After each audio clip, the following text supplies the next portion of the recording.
God is doing amazing things in Pakistan, and I'm making these videos because I want you to know, and I think you want to know, what is happening in Pakistan. It's very, very exciting.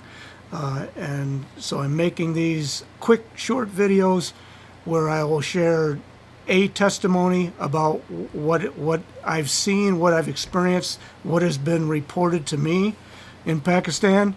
And I'm kind of laughing here because people have said, "Why don't you smile?" And I thought I was smiling. Must be all the Botox.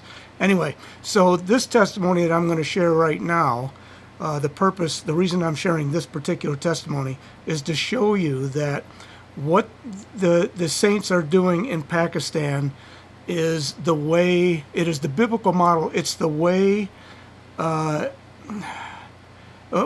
Christ said to go and make disciples, right? He didn't say go and make converts, although we want to make converts. He said go and make disciples.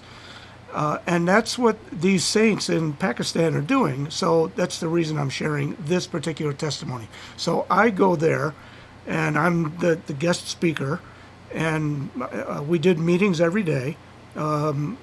Lots of different kind of meetings. Many of them were evangelistic and healing meetings. And this meeting that I'm talking about now was one of those meetings. But the thing is,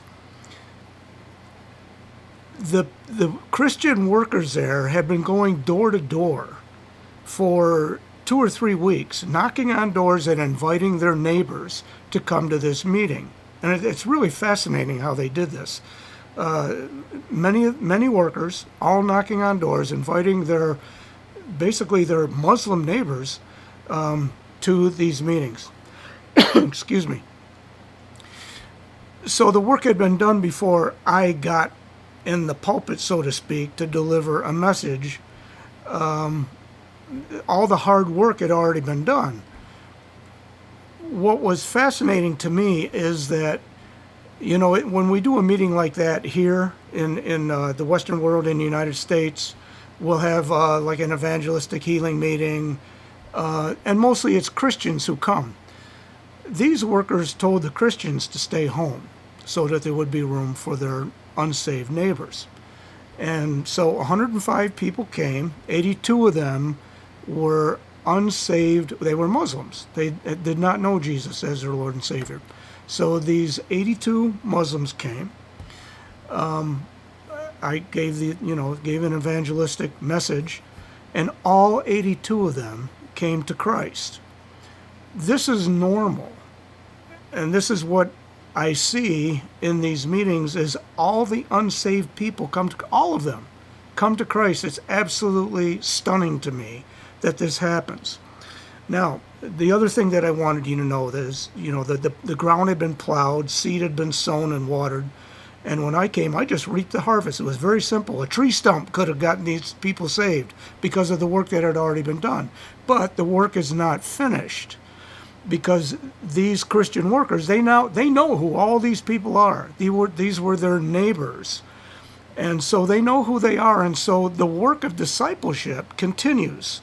The work is going on.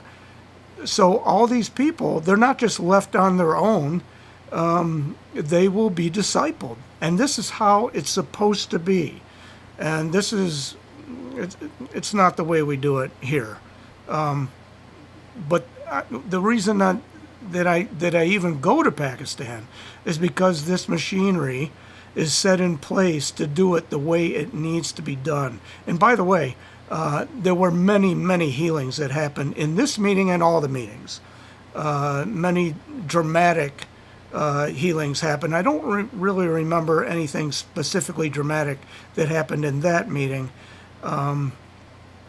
But many people had pain in their back, pain in their head, stomach pains, etc.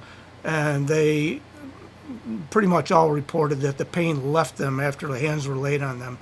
And we had a meal afterwards in the same place, and there was just a line of these converted Muslims who came to me to thank me and report to me what happened to them. Many of them were in tears. and they reported the healings, et cetera, et cetera. So this is a typical meeting. But again, the reason I'm sharing this particular testimony is to show that the apparatus is in place to plow the ground, sow the seed, water the seed, and do the discipling afterwards. The people are not left on their own to fend for themselves. So thank you for listening to this. Please like, comment, subscribe, share, and God bless you all. And there's more coming.